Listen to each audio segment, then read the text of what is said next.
আসসালামু আলাইকুম রহমতুল্লাহি ওবরাকাতুহ।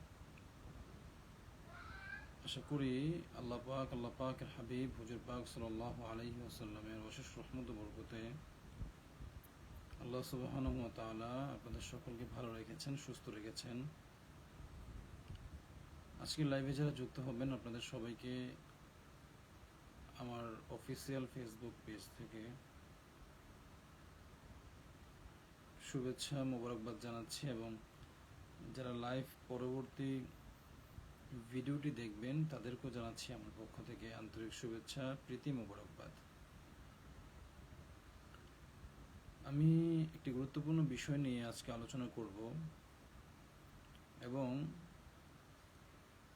এই আলোচনার দ্বারা যদি আপনাদের কোনো ফায়দা হয়, উপকার হয়, আমি ইনশাআল্লাহ সপ্তাহে একদিন অথবা দুদিন আপনাদের পরামর্শ অনুযায়ী জিজ্ঞাসাবাদ, জিন ও জাদু কোরআনী চিকিৎসা সম্পর্কে প্রশ্ন উত্তর লাইভ করব ইনশাআল্লাহ। আমার অভিজ্ঞতার আলোকে, আমার প্র্যাকটিক্যাল চিকিৎসা সেবা দেওয়ার ক্ষেত্রে এবং মানুষের সেবা পৌঁছানোর ক্ষেত্রে যতটুকু অভিজ্ঞতা আমার আল্লাহ সুবহানাহু ওয়া তাআলা আমাকে দিয়েছেন, সেই অভিজ্ঞতার আলোকে আমি চেষ্টা করব আপনাদের সুপরামর্শ দেওয়ার জন্য ইনশাআল্লাহ। আজকের লাইভ বিষয় হচ্ছে জিন ও জাদু কোরআনী চিকিৎসা। জিন ও জাদুর কোরআনী চিকিৎসা সম্পর্কে আলোচনা যদি করতে যাই 2-5 ঘন্টাও শেষ হবে না। এই বিষয়টা খুব গুরুত্বপূর্ণ, এবং এই বিষয়টার সাথে জড়িয়ে আছে অনেক কথা, অনেকগুলো বিষয়। দেখেন, সমাজে এবং রাষ্ট্রে যে সমস্ত জায়গার মধ্যে মানুষ জিন তাড়াচ্ছে, জিনে আক্রমণ হচ্ছে, এবং বিভিন্ন তান্ত্রিক, ফকির, ওঝা, কবিরাজ, হুজুর এদের কাছে যাচ্ছে, কেউ না কেউ আপনাকে বলতেছে যে হ্যাঁ, আপনার সাথে জিন আছে, আপনি দূর থেকে তাদেরকে দেখবেন না, তারা দূরে থাকে, আপনাকে দূর থেকে তারা কষ্ট দেয়, আপনাকে এই করে সেই করে, আপনি আমার কাছ থেকে তাবিজ নিয়ে যান বা 2-4-5 হাজার টাকা দেন, যে কোনো একটা চালাকি অবলম্বন করে আপনার টাকাগুলো আত্মসাৎ করে। আপনারা এমন কথা বলে আপনাকে, যে সেই কথার ফাঁদে আপনি পড়ে গিয়ে টাকা তো নষ্ট হয়, প্লাস আপনার সমাধান আর হয় না, সমাধান খুঁজে পান না। এটার বেশ কিছু কারণ আছে। একটা কারণ হচ্ছে, যে ব্যক্তির কাছে গিয়েছেন সে চিকিৎসক অভিজ্ঞতা সম্পন্ন কিনা সেটা না জেনেই আপনি তার কাছে গিয়েছেন। আপনি যখন দেখবেন কোনো হসপিটালে ভালো কোনো মেশিন নাই রোগ পরীক্ষা নির্ণয় করার জন্য, তখন আপনি কিন্তু সেই হসপিটালে যাবেন না। যাবেন না। আপনি যখন দেখবেন এই হসপিটালে ভালো কোনো ডাক্তার নেই, তখন আপনি সেই হসপিটালে কখনোই যাবেন না। যাদের জ্ঞান রয়েছে, যারা এই বিষয়গুলো বোঝে, যে হসপিটালে ভালো ডাক্তার থাকলে যাব, না হয় যাব না, শুধু ভালো ডাক্তার থাকলে হবে না, ডাক্তারের সাথে যে মেশিন, এক্স-রে মেশিন, এরপরে হচ্ছে আরো যে মেশিনগুলো দিয়ে আপনার রোগ নির্ণয় করবে, সেই মেশিনগুলো যদি না থাকে, সেই ক্ষেত্রেও আপনি সেই হসপিটালে যাবেন না, আশা করি, তাই না? কিন্তু আমরা এই ক্ষেত্রে ভুল করে থাকি হচ্ছে যে আমাদেরকে জিনে আক্রমণ করেছে, অথবা আমাদের ফ্যামিলি কোলাহল, আমরা নাম শুনলেই মনে করি অমুক জায়গায় একটা হুজুর আছে, অমুক জায়গায় একজন তান্ত্রিক আছে, অমুক জায়গায় একটা ফকির আছে। আমরা নাম শুনলেই করি কি, সেখানে গিয়ে ঝাঁপিয়ে পড়ি। আমরা এতটুকু দেখি না যে এই লোকটায় আসলে কি জিন তাড়ানোর জন্য ওই লেভেলের জ্ঞান রয়েছে কিনা, সে অভিজ্ঞতা সম্পন্ন কিনা, এগুলো আমরা কিছু দেখি না। বরঞ্চ আমরা যখন শুনি, জানি যে ওই জায়গায় একটা লোক আছে, এই লোক আছে শুনেই আমরা সেখানে ঝাঁপিয়ে পড়ি। এতে করে আমরা প্রতারণার শিকার হই।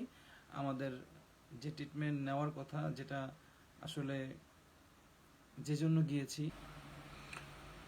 যাই হোক, লাইভ হয়তো নেটওয়ার্ক প্রবলেমের কারণে এমন হচ্ছে। তো যেটা বলতেছিলাম, যে আপনি যখন দেখবেন যে কোনো জায়গায় একটা ভালো ডাক্তার নেই, যে হসপিটালে, সেই হসপিটালে আপনি কখনোই যাবেন না, তাই না? কিন্তু আমরা যখন শুনি যে অমুক জায়গায় একটা হুজুর আছে, বসছে, জিনের চিকিৎসা করছে, বা অমুক জায়গায় ফকির আছে, অমুক জায়গায় একজন তান্ত্রিক আছে, আমরা শুনলেই করি কি ঝাঁপিয়ে পড়ি। আমরা নির্ণয় করি না যে আসলে অ্যাকচুয়ালি যে এই লোকটা কি অভিজ্ঞতা সম্পূর্ণ কিনা, এটা নির্ণয় না করে সেখানে ঝাঁপিয়ে পড়ি। এরপরে হচ্ছে বিভিন্ন টাকা পয়সা তাদেরকে দেই, তারা আত্মসাৎ করে, এবং আমার যে রোগের কারণে গিয়েছি সেই রোগটা আর নিরাময় হয় না, সেই রোগ আর যায় না। কারণ কি? কারণ হচ্ছে একটা, সেই কারণ একটা কারণ হচ্ছে যে আমার যে রোগ হয়েছে সেই রোগকে সঠিকভাবে নির্ণয় না করে তিনি শুধু রেডিমেড ভাবে মুখস্থ বিদ্যা দিয়ে তিনি আমাকে তাবিজ দিয়ে দিয়েছে। এখন আপনার হয়েছে ডায়াবেটিক্স, আপনাকে গ্যাস্ট্রিক ওষুধ দিলে কাজ হবে? আপনার হয়েছে মনে করেন মাথা ব্যথা, সেখানে না পা এক্সট্রা না লাগবে, অথবা সেখানে আপনার লাগবে হচ্ছে ব্যথার ওষুধ, সেখানে আপনার জ্বরের ওষুধ দিলে কাজ হবে? হবে না। যদি ডাক্তার সম্পূর্ণভাবে অভিজ্ঞতা সম্পন্ন থাকে সেখানে আপনাকে জ্বরের জায়গায় জ্বরের ওষুধ দিবে, মাথা ব্যথার জায়গায় মাথা ব্যথার ওষুধ দিবে, এবং পায়ের জন্য পায়ের ওষুধ দিবে, কিডনিতে জনিত কোনো সমস্যা হলে কিডনির ওষুধ দিবে। অর্থাৎ অভিজ্ঞতা সম্পন্ন ডাক্তার, অভিজ্ঞতা সম্পন্ন একজন চিকিৎসক, সে কখনোই আপনাকে উল্টোপাল্টা মেডিসিন দিবে না। যাই হোক, এই গেল এক বিষয়। দ্বিতীয় বিষয়ে আসি। যখন কোনো তান্ত্রিক, ওজা, ফকির, কবিরাজ বা নন অভিজ্ঞ, মানে সে অভিজ্ঞতা সম্পন্ন না, অভিজ্ঞতা সম্পন্ন না এমন চিকিৎসকের কাছে গেলে আরেকটা বিষয় সমস্যা আমাদের যেটা হয় সেটা হচ্ছে যে আপনাকে আপনার আত্মীয় স্বজনের কেউ একজন আপনাকে জিন চালান করেছে, আপনাকে জাদু করেছে, আপনি তাদেরকে দেখবেন না বা ওই জিনগুলোকে দেখা যাবে না, আপনি তাড়াতাড়ি করে কি করেন? চিকিৎসা নেন। তাড়াতাড়ি করে ওই কালা মুরগির ডিম, সাদা হাঁসের ডিম, সমুদ্রের তলদেশ থেকে মাছের ফেনা, আরো কত কিছু বলে বলে টলে, এরপর বলে কি এগুলো আপনি আনতে পারবেন না, আমার কাছে দেন। অথবা রোগী নিজে বলে হুজুর এত কিছু আনা সম্ভব না, আপনি নিজেই এগুলো এনে দেন। আমাদেরকেও বলে, তবে আমরা এগুলো এনে দেওয়ার ক্ষেত্রে একমত পোষণ করি না, কারণ আমরা এমন কোনো নাম বলি না যেগুলো আপনি পাবেন না। যাই হোক, এখন বিষয় হচ্ছে এই যে একটা কথা, আমার কাছে এই কথাটা মারাত্মকভাবে আক্রমণ করে। আমার এই কথাটা আমাকে খুব মারাত্মক লেভেলের যন্ত্রণা দেয় যে কোনো আপনার আত্মীয় স্বজনের মধ্যে কেউ আপনাকে কি করেছে? ক্ষতি করেছে। আচ্ছা, যাই হোক, এই কথাটা আমি বিশ্বাসী না। কেন? আমার রোগীরা অনেকে আসে আমার কাছে চিকিৎসা নেওয়ার জন্য।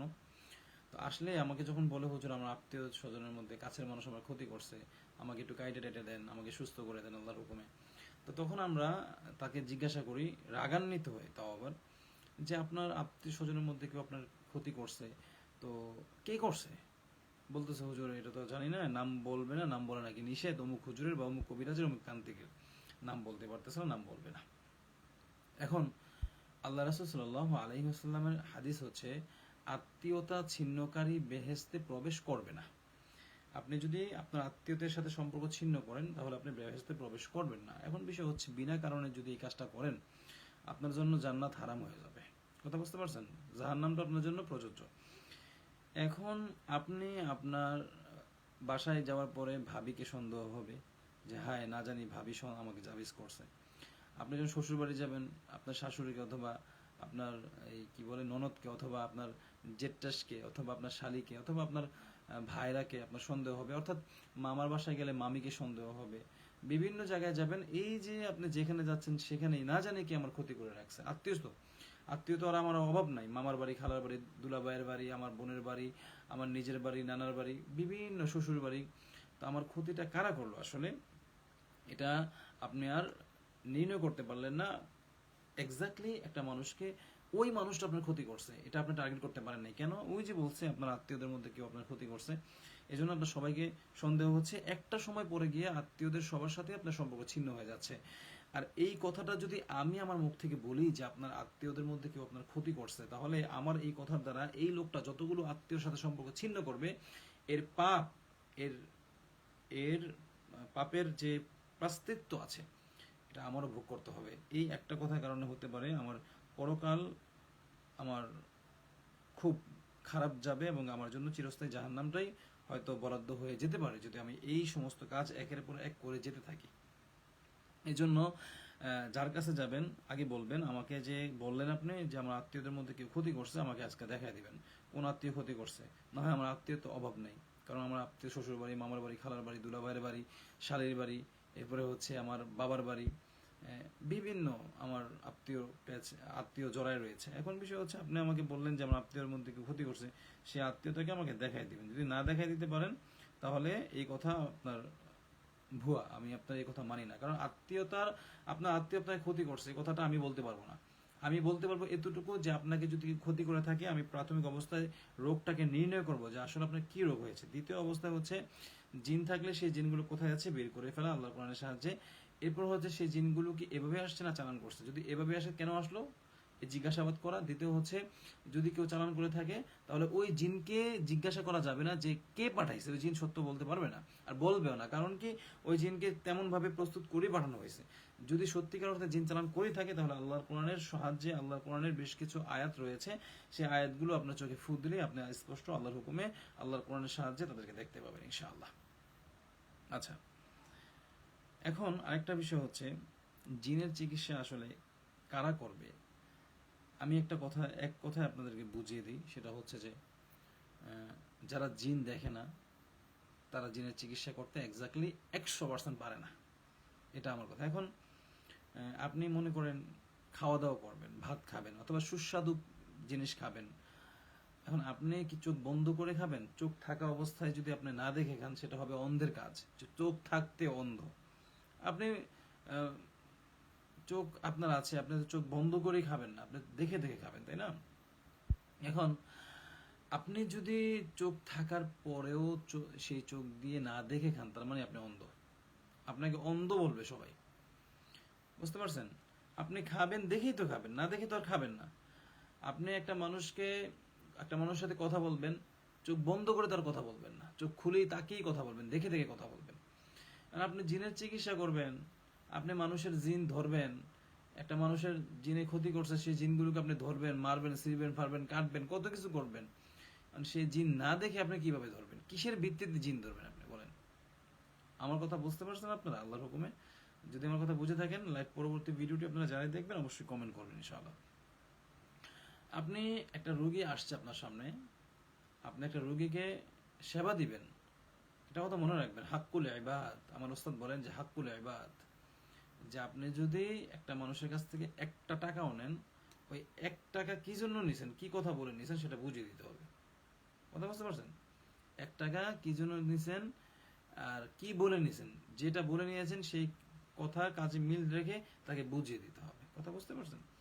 এখন আপনি জিনের চিকিৎসা করবেন বা আপনি জিনের রোগী হয়েছেন, চিকিৎসকের কাছে গিয়েছেন, চিকিৎসক আপনার জিনগুলোকে ধরবে কিভাবে? সে নিজে যদি জিন না দেখে, অর্থাৎ খাবেন দেখে, কথা বলবেন দেখে, আপনার চোখ আছে, আপনি সব দেখে দেখে করতেছেন, জিন ধরার ক্ষেত্রে আপনি কেন জিন দেখে দেখেন না? অর্থাৎ অদৃশ্য, এখন আপনারা বলবেন অদৃশ্য জগৎকে কি সবাই দেখতে পারে?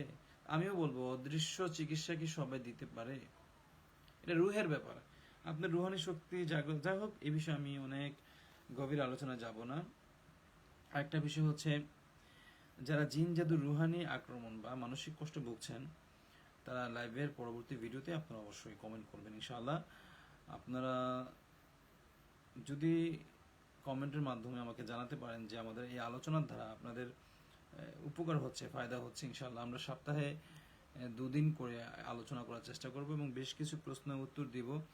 আপনারা প্রশ্নগুলো রেডি করে রাখবেন এবং আপনারা জানলে অত্যন্ত খুশি হবেন, অত্যন্ত আনন্দিত হবেন। একটা বিষয়, সেই বিষয়টা হচ্ছে যে আমি অতি শীঘ্রই এই দারুস শিফা কমপ্লেক্স নামে একটি সুবিশাল আধ্যাত্মিক মহল এবং একটি মাদ্রাসা, পাশে একটি মসজিদ, এরপর হচ্ছে উচ্চতর গবেষণাগার আমি করছি এই দারুস শিফা কমপ্লেক্সের ভিতরে। একটা জিন ও জাদু কোরআনের চিকিৎসার হসপিটালও করবো ইনশাআল্লাহ। আপনারা আমার সাথে আমার জন্য দোয়া করবেন। দারুস শিফা কমপ্লেক্সটাকে আমি এমনভাবে সাজাতে চাচ্ছি, বাইরে লেখা থাকবে দারুস শিফা কমপ্লেক্স, কিন্তু ভিতরে একটি মাদ্রাসা থাকবে যেখানে বাচ্চারা কোরআন শিখবে এবং কোরআনের আলোয় আলোকিত হবে, কোরআনের নূর দ্বারা তারা পরিপূর্ণ হবে। পাশাপাশি আবার দারুস শিফা কমপ্লেক্সে থাকবে আধ্যাত্মিক মহল, অর্থাৎ আল্লাহকে পাবার জন্য যে সমস্ত আমলগুলো করতে হয়, আল্লাহকে পাবার সাধনা, বিভিন্ন অলি আউলিয়াদের আগমন, বিভিন্ন আল্লাহওয়ালাদের আগমন ঘটবে সে আধ্যাত্মিক মহলে। এবং আপনার রুহানি শক্তি জাগ্রত। আল্লাহ সুবহানাহু ওয়া তাআলা প্রতিটা মানুষের ভিতরে এমন কিছু পাওয়ার দিয়েছেন যা সে যদি জাগ্রত করে সে একজন মানুষ না মহা মানুষে পরিণত হবে। তো আধ্যাত্মিক শক্তি যেটাকে বলে রুহানি শক্তি, রুহের শক্তিকে জাগ্রত করা এবং রুহের শক্তিকে জাগ্রত করে আল্লাহ সুবহানাহু ওয়া তাআলার ভালোবাসায় নিজেকে একদম নিমজ্জিত করে দিয়ে, নিজেকে একদম সঁপে দিয়ে পরিপূর্ণভাবে আল্লাহর পাগল হয়ে দুনিয়া থেকে বিদায় হওয়া। কথা বুঝতে পারছেন? তো আধ্যাত্মিক মহল, এরপর হচ্ছে দারুস শিফা কমপ্লেক্সের ভিতরে থাকবে উচ্চতর গবেষণাগার।